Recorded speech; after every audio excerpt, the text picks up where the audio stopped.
Здравейте, драги телезрители и мили радиослушатели! Днес за нас необичаен ефир, защото ние започваме предаването ни на гост телерадиокомпания Крим в радиото.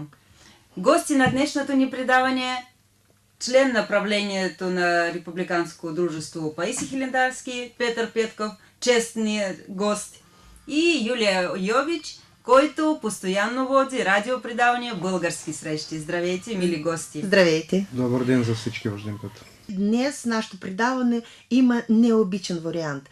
Ние днес заедно с моята колежка от телевизията за българското предаване Български срещи Ирина Паличева се срещаме у нас в студията на радиото Крим и нашия гостен Петър Семенович Петков.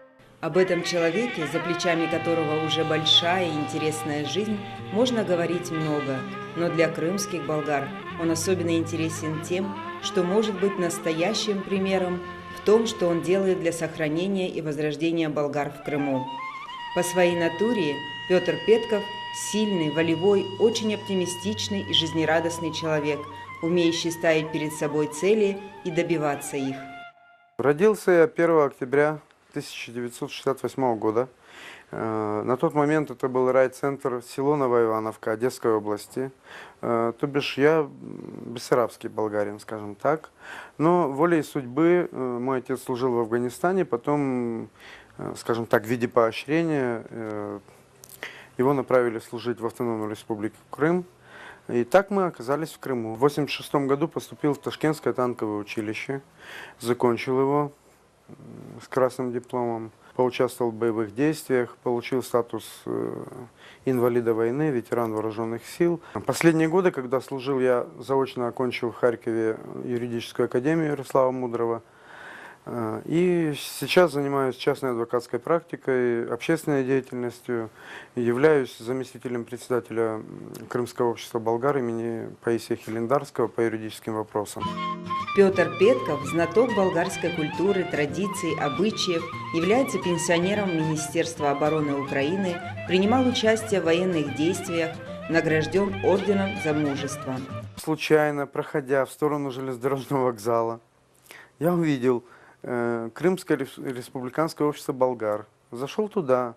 На мое счастье, там был председатель общества Иван Иванович Абажер. Когда я стал членом общества, был рассмотрен вопрос о том, чтобы меня утвердили членом правления и в должности юриста общества. Знаете, у нас, если зайти в болгарский культурный центр, висит такой рушничок болгарский, где написано «Българи да се останем».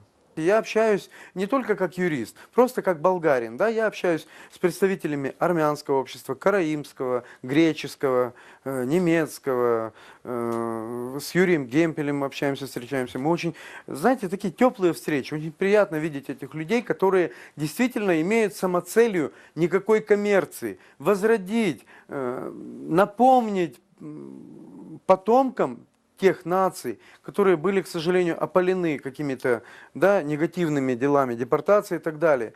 Возродить культуру, общаться. Ведь мы встречаемся, вы знаете, какой заряд эмоций положительных я вам не могу передать. Это идет от души.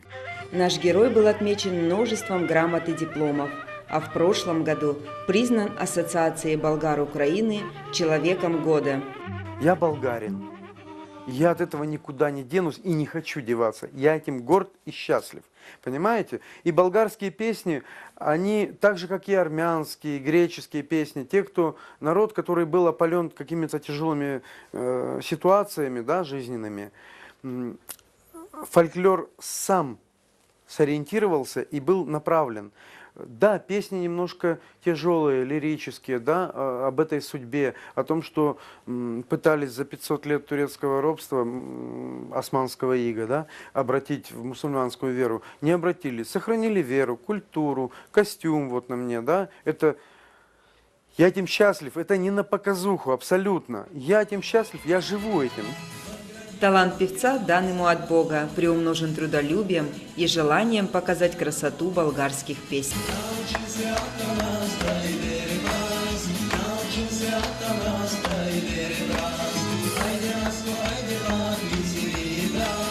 Haydi Naslu haydi bak, И тъй нашето предаване ние днес посветяваме на Петър Петков за неговия диск, за пясните, дето той ги записа, с какви болешки бяха, с какви много такива решаваме проблеми. Кой изляга от това нещо? Разкажите, моля ви. Откакто съм роден, съм раснал с български песни, гатанки, приказки, танци.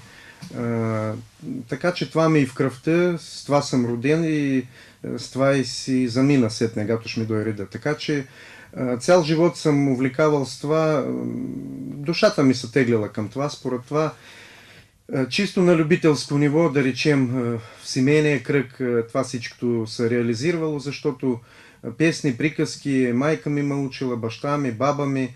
На един от фестивалите, международните български срещи в 2007 година в град Ялта, бях се запознал с професионален фольклорист, музикант от България, Цветан Цонев, който на този момент беше в град Бердянск, работил по контракт.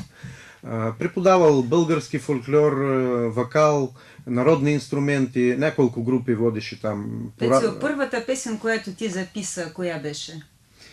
Първата песен, значи искам сразу да реча, че връзка с това, че често не можех да ода при Цветан в студията там да работим. Почти 2 години одех, репетиции правием, записи, чернави, сетне ги почистваме и за 2 години записа. Най-първата беше Лиляно моме.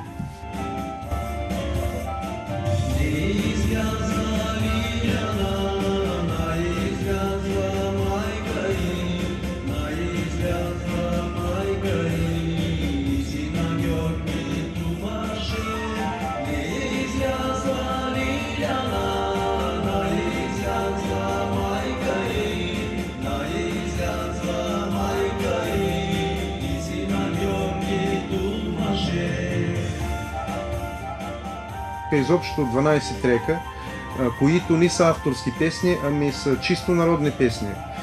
Народни музика, народна словата, текстовете тоже народни. И песните много стари, даже има такива, към нещо наближава възрастта им на тези песни към 5 века, защото тези песни били измислени и са пеели още по времената на турското робство. Ако умрам или загинам, немой да ме жалите, вие на гроб да ми дойте, хоро да заиграйте.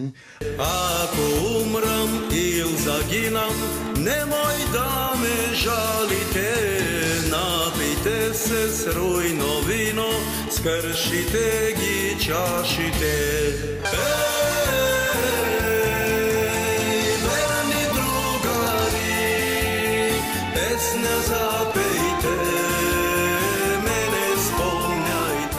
Пецо, естествено, всяка една песен много драга за теб.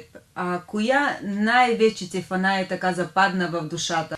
Искам да кажа, че когато става въпроса от това моя диск, коя е песня най-любима, не мога да реча конкретно за някаква, защото за мен са много близки и мили всичките тия песни и не може да ги сравниваш, защото... Но коя ти западна е така в душата?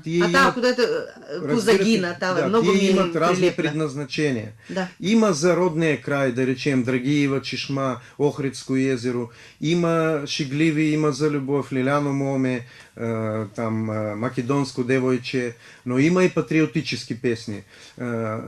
Към патриотическите песни, когато аз ги изпълнявам на живо в концерт или не иде, тремти душата и тук в гърлото комчето стои. Защото когато го изпълняваш неволно, преживяваш, макар приближено тя събитие и тя мъки, тия проблеми, които са припуснали при себе си нашите предци. А от бесарабската песен можеш ли да изпееш поне един куплет?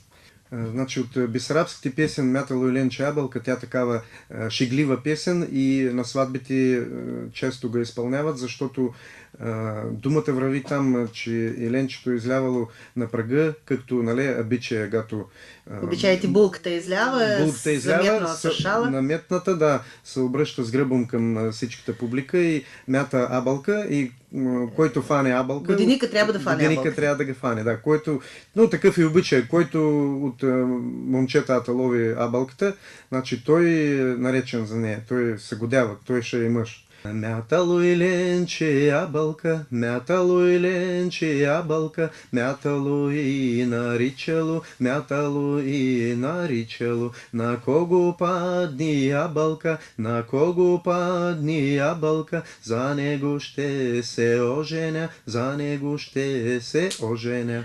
Аз тоже съм от село и знам как се сбираха хората и на сватби, и на други там празници. Казва, Сбирило, село Сбирило. Да, и пяха пясни, и за масата стуват и мълчат всичките хора. Една жена или един мъж начева да пее и всичките пеят. И много това беше научно и такова поучително за децата. Защото хората, когато се събират, всичките им пеят душа и няма тъй само един солист да пее, защото в старо време са събирали на приказки, на подернеци Петю, и извинявай, песента звучала сама по себе песните си. ти слушали сигурно навсякъде. И в България ние знаем, и нали, Да. навсякъде. Да. Ама ти искаш ли на това да спреш или да продължаваш? Разбираш ли, Ро, аз мисля, че аз нямам пълно право сами да решавам да продължавам, да не продължавам, защото да, в България ги има много самородки, таланти.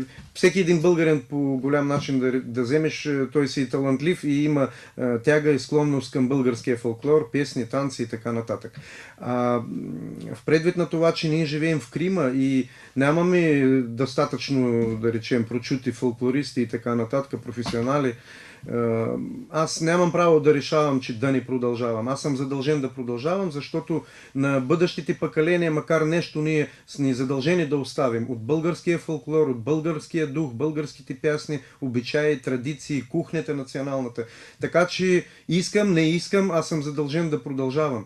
Уже финансовите въпроси тия са били, ги има и ще бъдат.